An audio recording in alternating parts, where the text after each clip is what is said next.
A televised tussle over a border wall. President Trump got into it today with the top two congressional Democrats, Nancy Pelosi and Chuck Schumer.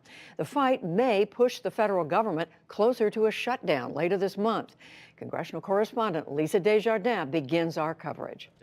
You have called 20 times to shut down the government. You say, I want to shut down the government.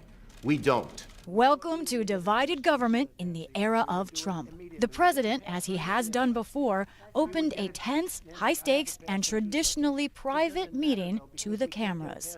I'd like not to see a government closing, a shutdown. But never before have we seen this kind of real-time look at negotiations between branches of government, with President Trump looking to press his case for billions in funding for a border wall. We need border security. The wall is a part of border security. You can't have very good border security without the wall. That's simply not true. That is a political promise.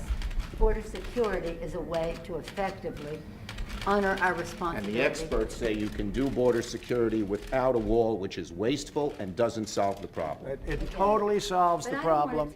And Democrats looking to highlight Mr. Trump's threat to partially shut down government over this. One thing I think we can agree on is we shouldn't shut down the government over a dispute. And you want to shut it down. You keep talking about it. Yes.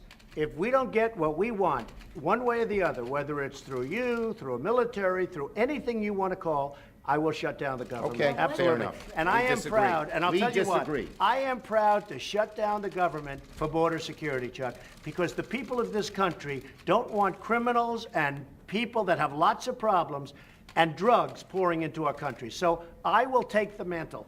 I will be the one to shut it down. I'm not going to blame you for it. The last time you shut it down, it didn't work. I will take the mantle of shutting down.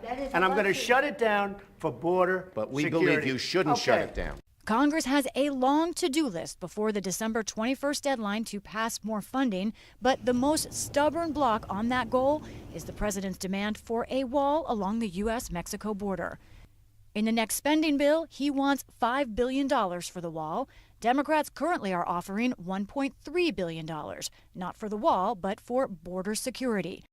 But the real math problem is about votes. Any funding bill needs support of Democrats in the Senate, led by Chuck Schumer.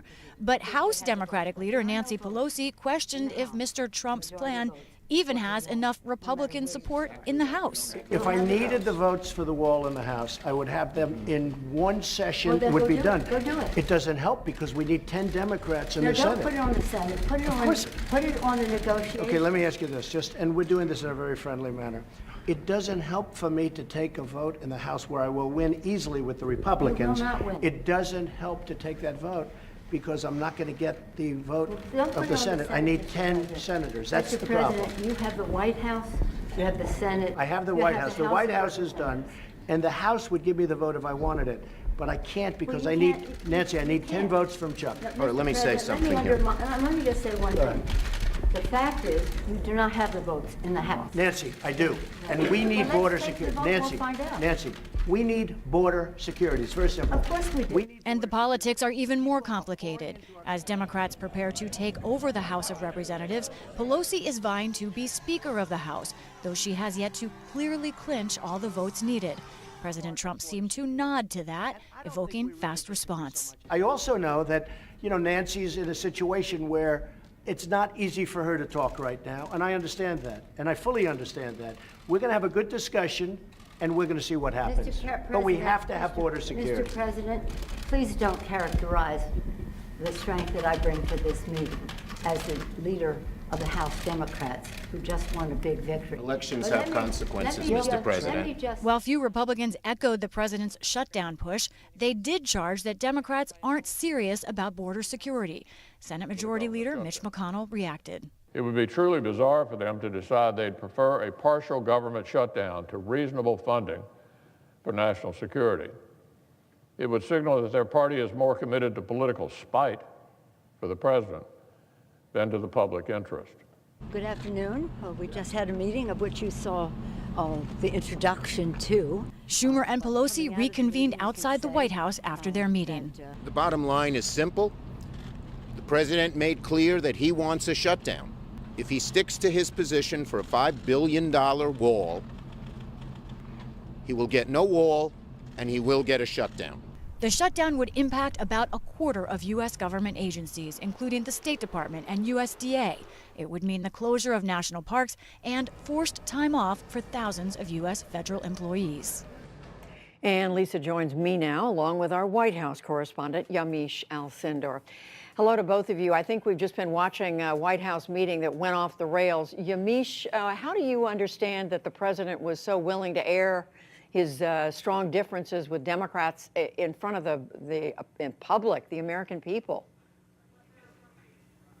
Well, the president wanted to make his position crystal clear, and he wanted transparency. He wanted to look strong before cameras. And this is a president who understands the media. He understands that those moments were going to be played over and over again. And he was hoping that he could punch hard and that he could then come out and look on top and look like he was someone who was fighting hard for border security. Of course, what he got instead was Democrats who were pushing back just as hard. I think the key moment there was when he was talking to Nancy Pelosi and he was mocking her, almost saying, look, you're not Speaker of the House yet. You can't be candid. But instead of backing down, Nancy Pelosi said, hey, guess what? We had a big election victory. And that went straight to the president's heart.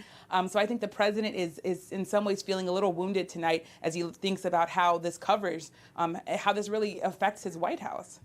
So, Lisa, what was the reaction at the Capitol from Republicans and Democrats? There's plenty of it. Let's start with Republicans. Interesting, Judy, there's only one Republican I've spoken to on the Hill, Senator Lindsey Graham, who is on the side of the president in everything he's saying. Graham is saying, yes, he should talk about a shutdown, that it is worth it. But otherwise, Judy, Republicans vary along a spectrum that I'd say ranges from stoic observation of the fact that the president operates like this often to those who are openly uncomfortable with the president taking blame as a Republican for a potential shutdown at Christmas. Now, they also all admit that he's someone who operates outside of space and time politically, so perhaps this is a case where the base is happy, unclear. Democrats, Judy, they think this is a win universally for them, but however, they have to make some real strategic decisions coming off, but they think the fact the president talked about owning a shutdown, that's what they wanted out of this meeting, and they got it. So, Yamiche, we noted the president said he would be proud to own a shutdown. Do we understand his thinking there? And is he willing at all to consider compromise? The president thinks a government shutdown will help him politically. He is not willing to back down from all the sourcing that I've been able to gather today. The president has been pitting Americans against immigrants. Today, he said over and over again, immigrants are going to bring drugs to this country. They're going to be criminals. He said, quote, they're going to bring diseases to this country. So this is a president that's hoping that if he takes jobs from thousands of people and shuts down the government, that he can do it in the name of pitting Americans versus immigrants. And this is something that worked at times during the midterm. You think of what he said in Florida during the midterms and this idea that he ran that ad that was deemed almost too racist for both Fox News and CNN and other networks to really put on their networks. So what you have is a president who's doubling down on his strategy and hoping that this political bet is going to pay off. And Lisa, I know you've been doing some reporting on whether there's room, if there's any room for compromise around the Capitol. What are you hearing? Well, think about this strange situation we're in, Judy. This argument is really over about $3.5 billion, which is a fraction of 1% of the total federal budget. So it's really mostly a symbolic battle. And we also heard the president perhaps tip off what many people, both parties, think could be the pivot point here. What defines wall funding? Today in this meeting, he said wall funding is important, and then he stopped and said, but I want to say, let's say border security funding is important. So if the money goes to something like fencing or cyber technology, those are the kinds of things that Democrats are happy to pay for and very likely, I think, to increase the funding for.